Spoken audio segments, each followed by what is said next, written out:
Okay, this chapter's called Leaving Home. The next morning, from the moment Patsy awakened, all she did was ask when she could see Jack. Frances didn't know what to tell her until she heard from Roy. Roy had gotten back to the store around 8, and Oswald was there waiting for him with his painting kit. It was around 8:30 when Oswald finished painting red spots all over Roy's face to back up the measles story. Roy finally called a nervous Frances. When the phone rang, she picked it up on the first ring. "Hello?" "It's me," said Roy, Frances pretending the call was from a boyfriend she had dated 37 years ago who had been dead for 6 years. "Oh, hello, Herbert. What a surprise to hear from you after all these years." She was not sure if Patsy could hear her conversation, but she did not want to take any chances. "Well, so everything is okay with you?" Roy had no idea who Herbert was. "Oh, blah. Well, so everything is okay with you?" Roy had no idea who Herbert was and said, "Yes, we're ready to go here. Come on any time. Drive her up to the window, keep the motor running. Slow down and stop for a few seconds and take off." "Oh dear," said Frances in a high-pitched voice. "That will be mighty hard to do." "I know, but I think a few seconds is all we can chance it. Jack looks good, but if she gets too long, oh look, she's liable to figure it out." "I understand completely. I'll try my best," she said to the imaginary man. "And Herbert, I'm so glad you are feeling better." "Well, goodbye, and thanks for calling." The second she put the phone down, it rang again, and she almost jumped out of her skin. "Hello!" It was Mildred. "Oh. Hello! It was Mildred. Did you get the message? Roy said to drive by, but don't stop for long." "Yes, I got the message," she said. "Don't be calling me now, Mildred. I've got to go."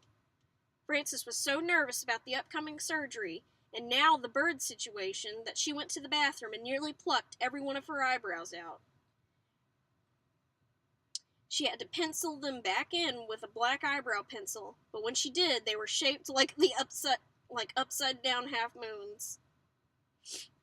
When she saw what she had done, she muttered to herself, "Oh, dear God, I look like a cartoon. That just can't be helped. I'm late as it is."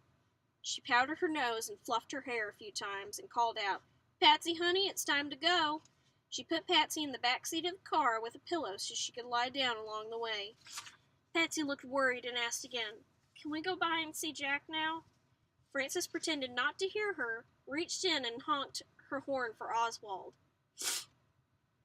He walked over and put his suitcase in the trunk and got in the car. "Good morning, Patsy," he said, trying to sound casual, but Frances could tell he was as anxious as she was. When Frances came around the other side of the car and got in, she said, "I hope I have everything. I can't trust myself to remember anything. If I've left something, so be it.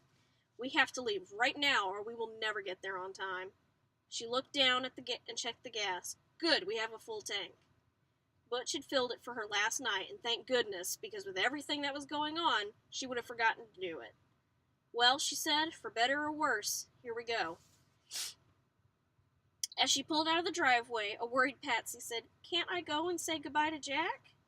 Frances looked at her in the rearview mirror and said, "Oh, for heaven's sake, in all this rush, I almost forgot you wanted to go by and see Jack, didn't you?" "Yes, ma'am." "Well, all right, I'll whip you by there, but just for a second." Oswald sat completely still, afraid to move a muscle. But he could not help but be impressed by the way Frances managed the sharp turn perfectly and pulled up on the other side of the gas tanks not more than 15 feet from the window and stopped the car on a dime. Roy stood waiting with Jack perched on his finger, looking bright and alive as he ever had. "Can't I go in?" asked Patsy. "Oh, no, honey, Roy still has the measles. Look at him. You can't get near him. Not with you just about to be operated on. You just wave, honey," she said as she stepped on the gas and took off. Patsy turned around and waved at Jack, bobbing up and down on Roy's finger until the store and the little Redbird were out of sight.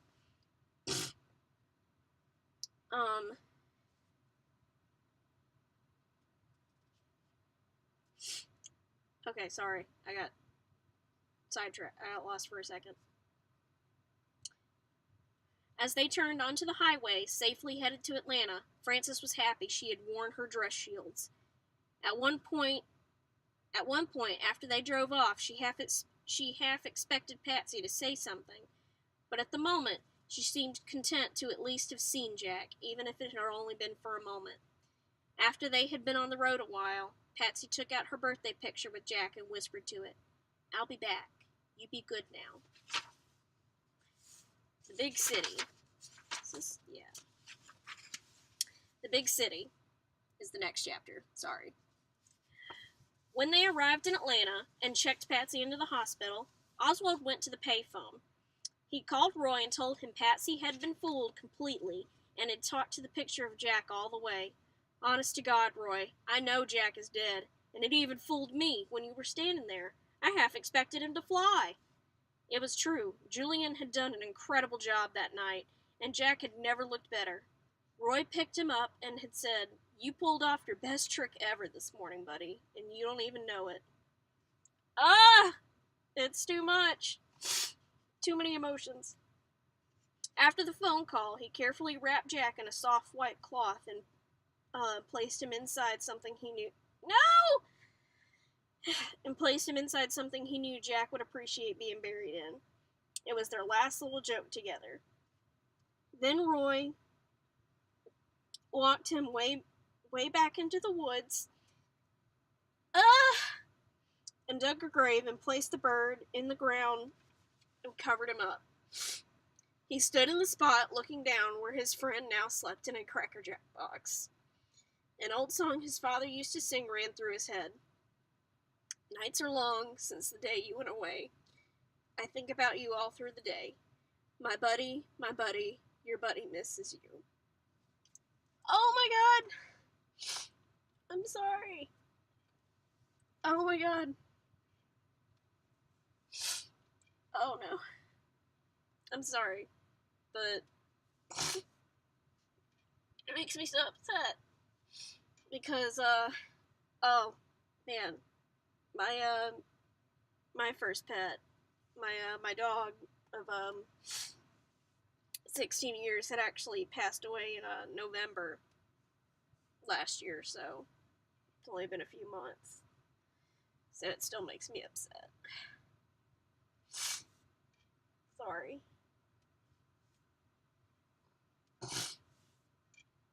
Oh, man.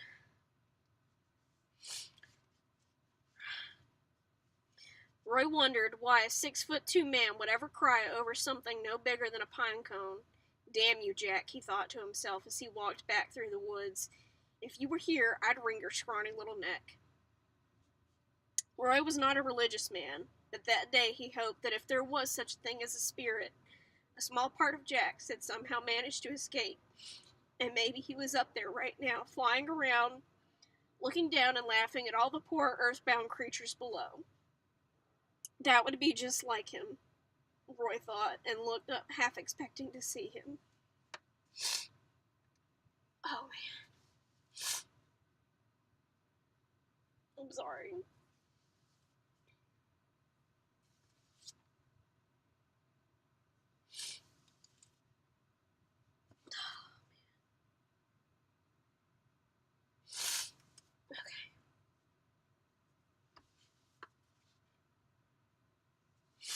Alright.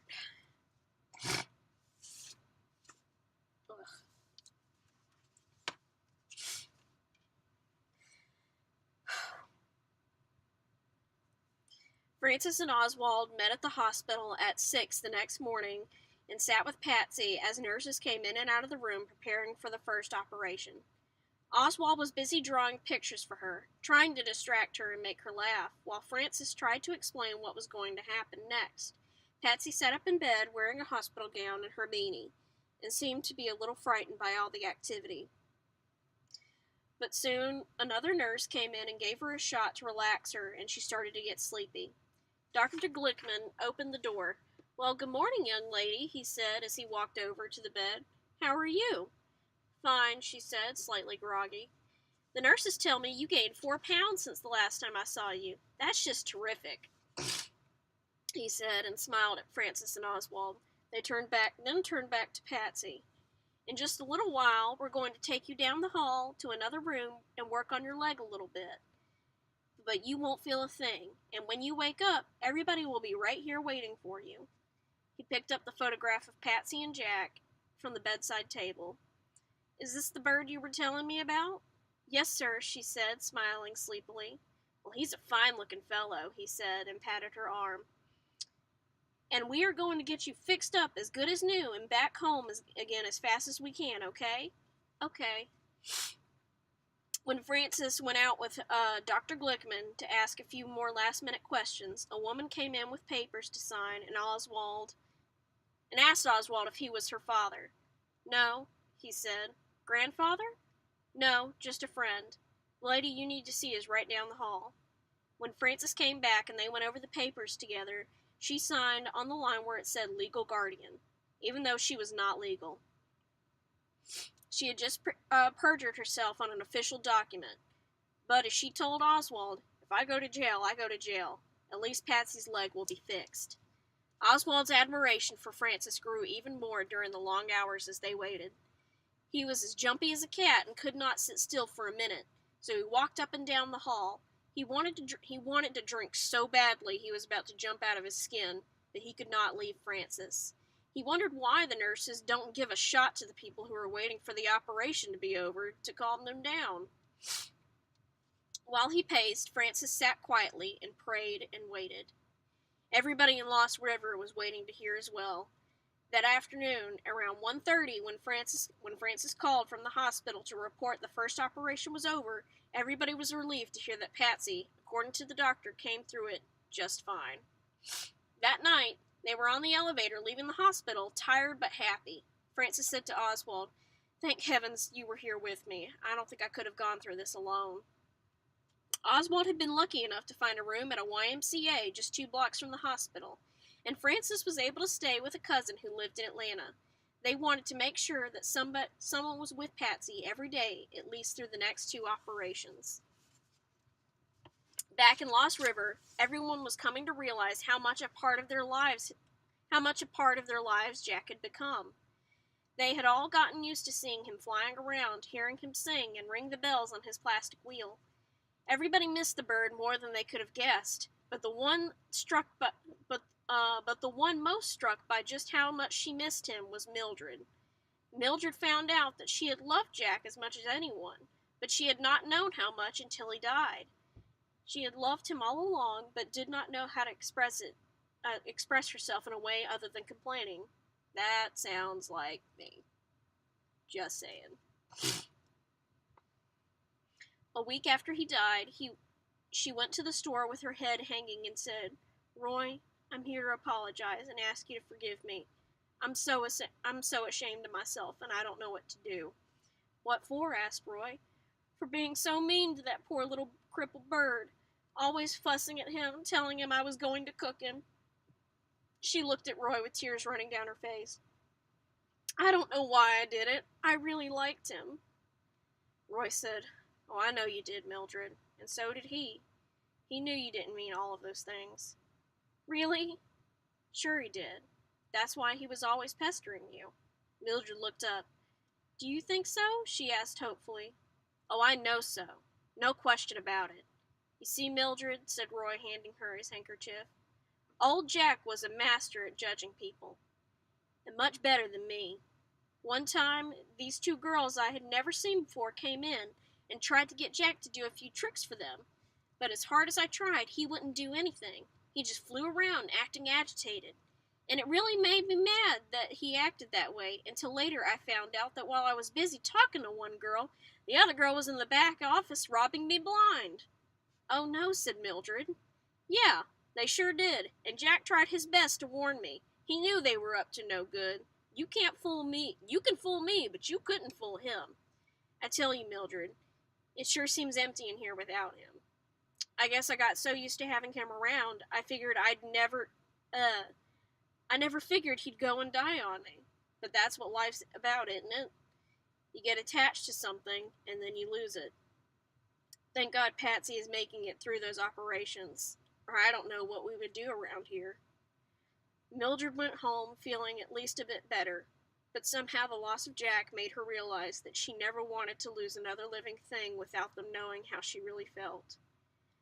From then on, after every phone conversation with Frances, she would add "love you" before she hung up. Oh my god, I'm gonna have to take a break. That's too much. This is too much. Oh, this is too much. God, how many more chapters?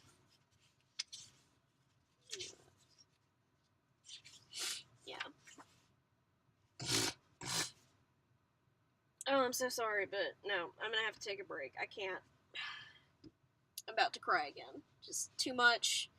Reminds me of my dog and how much I still really, really miss her.